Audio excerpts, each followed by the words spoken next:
Bonjour, je suis Benoît Delpierre, directeur cybersécurité pour Ascensi. Ça fait quelques années qu'on parle d'intelligence artificielle dans le monde de la détection opérationnelle en cybersécurité, parce que les attaquants utilisent l'intelligence artificielle pour préciser vraiment leurs attaques, les rendre de plus en plus opérationnelles, de plus en plus rapides. Et jusqu'à maintenant, le monde de la détection en cybersécurité utilisait des produits qui a intégré de l'intelligence artificielle, mais avait encore un petit peu du mal à en profiter. On se disait, bon, l'intelligence artificielle est dans nos produits de détection, c'est amené par les éditeurs, et puis on va profiter un petit peu de ce que ça nous amène. Maintenant, vraiment, je trouve qu'on commence à rentrer dans le monde de la cybersécurité sur les cas d'usage.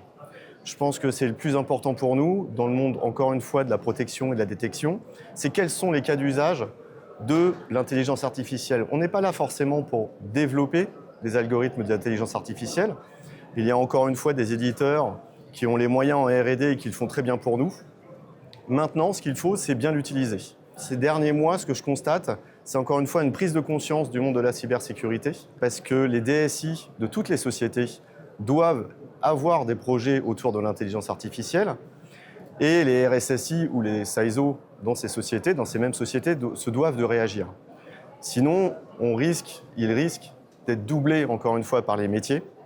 Ils risquent d'être doublés par leurs utilisateurs, avoir ce qu'on appelle historiquement, par exemple, du shadow IT. Donc, ils se doivent de réagir. Pour réagir, encore une fois, c'est avoir conscience de ces usages d'intelligence artificielle et surtout être formé à ces usages d'intelligence artificielle. Nous, chez Ascensi, on discute avec beaucoup de sociétés. Et si je parle maintenant d'IA et de ses évolutions, c'est parce que régulièrement, on a des entreprises qui viennent nous voir en disant effectivement, il y a des attaques, on est au courant. Maintenant, comment s'en protéger? Donc, là, des attaquants, les défenseurs, ça existe depuis bien longtemps, mais autour de l'IA. Et puis, encore une fois, j'ai ces usages qui arrivent dans ma société. On ne me demande peut-être pas mon avis, comment je réagis. Mes utilisateurs viennent sur des plateformes américaines pour aller faire des recherches, j'ai de l'exfiltration de données sur cette plateforme américaine, comment je dois réagir. C'est des sujets qu'on parle aussi dans l'actualité, donc on a l'impression que c'est simple à traiter, mais d'un point de vue opérationnel cyber, c'est vraiment pas évident. Donc si cette prise de conscience, depuis, on va dire, les Jeux Olympiques, commence vraiment à augmenter, nous, on est contactés au jour le jour par ces entreprises qui viennent nous voir, ces entreprises françaises notamment, qui viennent nous voir en disant comment vous pouvez nous aider. Donc nous, chez Ascensi, on a pris plusieurs axes. Le premier axe, c'est la formation. Je pense qu'il faut réellement former nos étudiants à l'heure actuelle pour que les générations futures cyber françaises puissent être en capacité de s'adapter à l'intelligence artificielle. Encore une fois, les cas d'usage, comment je l'utilise, elle est là de toute façon, donc il faut qu'on forme nos futures générations à l'intelligence artificielle.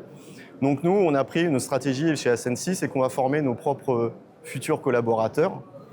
Donc on a une école de formation qui est française, qui s'appelle Hexagone, notamment qui est à Versailles, qui a des cursus d'intelligence artificielle et de cybersécurité. Donc on voit très bien le lien qu'il y a au cours de ce cursus, dans ce cursus de formation. Donc on forme nos futurs collaborateurs, on les intègre petit à petit aussi dans notre société, dans nos équipes cyber chez Ascensi. Et puis on les fait très directement travailler sur nos clients, sur les entreprises françaises, justement pour les aider. Donc cet aspect formation déjà de nos futures générations autour de l'IA est hyper importante. Et puis finalement, j'ai dit futur plusieurs fois, et là on parle quand même du futur. Il y a aussi le besoin des entreprises à être opérationnelles maintenant. Et là, encore une fois, on a pris une stratégie qui est un peu particulière, mais hyper importante pour nous en tant qu'ESN.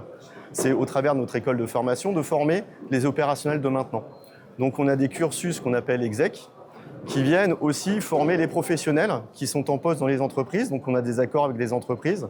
On a des cursus de formation professionnelle qui viennent donner aussi un schéma, une roadmap sur 1 an autour de l'intelligence artificielle et de la cybersécurité et qui permettent de remettre à jour les connaissances de nos équipes cyber dans les entreprises en France. Il y a beaucoup de risques autour de l'intelligence. Je suis très intelligence artificielle, mais c'est le sujet du moment. Il y a beaucoup de risques dans la cybersécurité. L'avantage, c'est que c'est dans notre ADN. Nous, la gestion des risques, dans la cyber, tout tourne autour de la gestion des risques. On dit toujours le risque zéro n'existe pas. C'est qu'une question d'évaluation et de maîtrise des risques. Le sujet IA est un sujet finalement comme un autre, d'un point de vue gestion des risques. Mais pour évaluer les risques, il faut comprendre ce qu'on doit protéger et contre quoi. Il faut avoir cette culture intelligence artificielle. Il ne suffit pas de se le dire, il faut savoir comment ça fonctionne, il faut savoir comment les attaquants utilisent l'IA, il faut savoir comment nous, en termes d'opérationnel de cyber, on peut utiliser cette IA pour se protéger, et aussi comment notre entreprise, notre IT, nos collaborateurs, nos salariés utilisent l'IA. Il y a un vrai sujet de perte d'informations, de fuite d'informations au travers de l'IA. Malheureusement, ou heureusement, ou peu importe, mais il y a un fait, c'est que une grosse partie des intelligences artificielles utilisées dans les entreprises, à l'heure actuelle, sont fournies par des acteurs américains. Ou des acteurs chinois, mais on voit quand même beaucoup d'acteurs américains.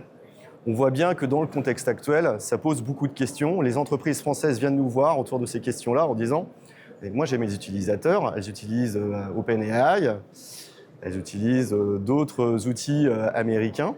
Comment on va contrôler les données qui sortent de notre entreprise pour éviter que les données de nos clients ou de nos utilisateurs, qui sont aussi nos clients, mais pas que des entreprises, de nos utilisateurs, fuitent vers ces moteurs d'intelligence artificielle, parce qu'une fois que c'est parti, on ne sait pas ce que ça devient. On a perdu la maîtrise. Nous, on a des solutions en termes de cybersécurité. On fait de la sensibilisation.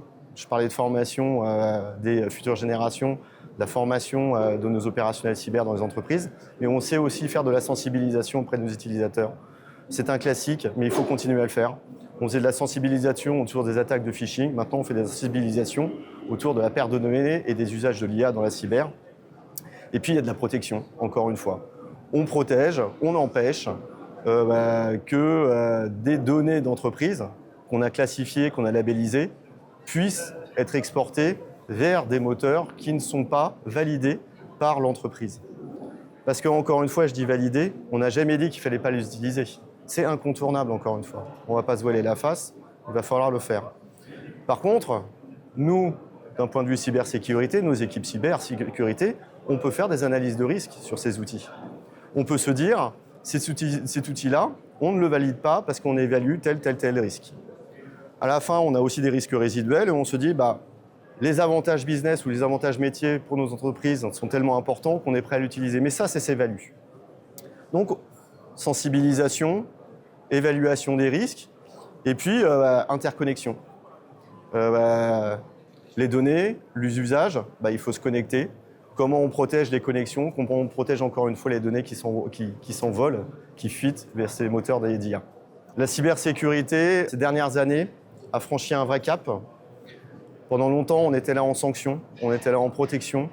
Quoi qu'il se passe, on voulait protéger, ce qui est une vérité, ce qui est toujours une vérité.